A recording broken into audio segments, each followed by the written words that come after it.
A quick thank you to the T5 peeps. Bob the Dragon, Datamagnet, Cat Crab Lobster, DuckMachine, Try Again 95, Astraya the Dreamer, Mezec, Feudic Jarl, Germanchemist, Casper Arnholtz, and Chaos to Must. Thank you very much. Story number 1. Earth, 1 out of 5 stars. Amazing food, not worth the effort. Written by Glitchkey. I gave it 1 star for the food. Alright, seriously, nothing's ever gonna taste the same again. Truly amazing stuff, best I've ever had. That said, it really wasn't worth visiting Earth. Nope, not at all. If you want authentic human food, find some restaurant on a travel station or something. One with a human chef. Don't visit their planet. Seriously, stay away from Earth. It isn't reasonable. It isn't even safe. No, I'm not kidding. Human architecture is entirely unsound. Not like the building is about to fall over unsound. Their planet gets too many disasters for them to avoid figuring out structural engineering, and some rather impressive material science to boot. I'm talking about safety systems. Everything is so, well, old. Like, it's not actually old. Humans maintain things pretty well overall, but really? Stairs, ramps, elevators, install a teleporter array like a modern species. Just seriously. And that's not even the half of it. They use railings. Not decorative ones or anything, but actual functional handrails and the like to prevent falls. Ever heard of safety barrier? Apparently not the Terrans. Glass windows, safety rails, nets, and a few choice places too. I can only imagine how much the maintenance costs. And don't bother trying to go anywhere. You'll have to actually walk or rent a truly awful wheeled transport. No fully automated transit lines, no teleportation network, not even rentable hovercraft, just wheels and your own body. Man, that's just the basics of their cities. Did you know that they just left their biosphere where it was? I know it's not uncommon for planets to have a carefully manicured, decorative biosphere rather than removing it entirely. But no, that's too much of a hassle for humans. You've got wild animals running, flying, and crawling around their cities. Entire ecosystems of microfauna in their houses. They can't even tame the plants. I saw things just popping up through the pavement as I walked around. Leaving a human city is certainly not for the faint of heart. I imagine that in the near future you'll actually be required to hire a human escort if you can't provide proof of an exploration or survey certification. Apparently, those courses cover things humans consider day-to-day common sense. Seriously, the real common sense is to just replace your biosphere and regulate whatever you want to keep to carefully curated naturalist parks and museums. Common sense need not apply for humans, I guess, because outside their cities, actual honest-to-goodness wilderness, partially or completely unmanaged, just waiting to kill you. I can understand leaving their oceans alone. I saw the planet from above, and that would be an expensive endeavor for a purely air-breathing species. But they have no problems living just about anywhere that isn't water. So why don't they properly clean a house is beyond me. Anyway, as I was saying, truly amazing food, just get it somewhere slightly less authentic, unless you feel particularly adventurous. Earth is an anachronistic death trap for any modern denizen of the Combine. Who invents skip drives before anti-grav? Apparently humans do. End of story. Story number 2. They Have a Soft Spot, written by SlowAD2584. The negotiations with the human representative did not go well.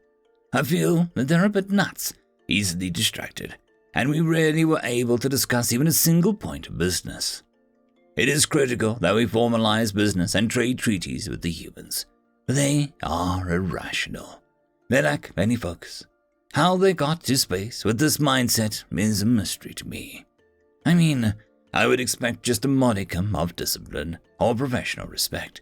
This is very serious socio-political negotiations, essential for peaceful cohabitation of this world and all neighboring systems. All negotiations have been the same. A mess of disarray with seemingly random things agreed to. But this most recent negotiation had a surprising, mysterious end, and how we got to it is still a mystery to me. Below is a recording of the recent negotiation. It was an ordeal. The human words are redacted to protect the more sensitive readers of this committee. Reveal them at your own peril. The human diplomat was seated at his desk, its personal computer, documents, and folders arrayed out before it. The human looked bored, almost disinterested. When I walked in the room and gave my greetings, the human seemed to perk up and stared wide-eyed at me. Yes, greetings. My name is Idle. I'm a diplomat of the High Council, of course. I paused. The human was frozen in place, its eyes wide and unblinking, and an open-mouthed smile started to spread across its face. It raised its hands to cover its open mouth. These guys, they never told me. Oh, wow, it said in a whisper behind its hand. I'm uncertain to who those guys were, but could feel the tension in the room growing as it continued to stare at me. Was the human going to greet me in return? Then it seemed to speak in that inner monologue on its head. Oh, wow, look at you. Oh, with the cute fluffy ears and the cute fluffy whiskers. Well, that was odd, and not much in the way of a formal introduction. Does this human not speak? But I was determined to push forward and get the negotiation started. I admit I was a little miffed as I set up my computer and paperwork on the opposite side of the table.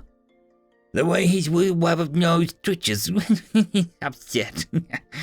I cleared my throat, pushed my admittedly floppy ears out of the way behind my head, and began. Shall we discuss the various trade, business, economic, and logistical support agreements for our people? Oh, he talks. So serious and so fancy with his business suit. Oh, but look, with the fluffy tummy poking out. Oh, the soft and warm tum-tums. Oh, I just wanna... At this point, the human's hand seemed to reach out as if to grab me. It appeared to be a subconscious move as the human pulled its hands back and appeared to realize the impropriety.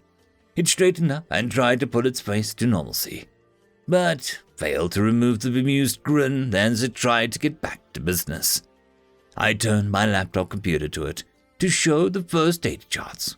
The human saw the display and started to squirm as if trying to hold back from something. It failed. Oh God, the keyboard's keys are little puppy paw patterns. This distracted me from my presentation, and I looked to see that the human was talking about. I saw no pattern to speak of, and looking at the human's computer, its keyboard was a regular straight grid.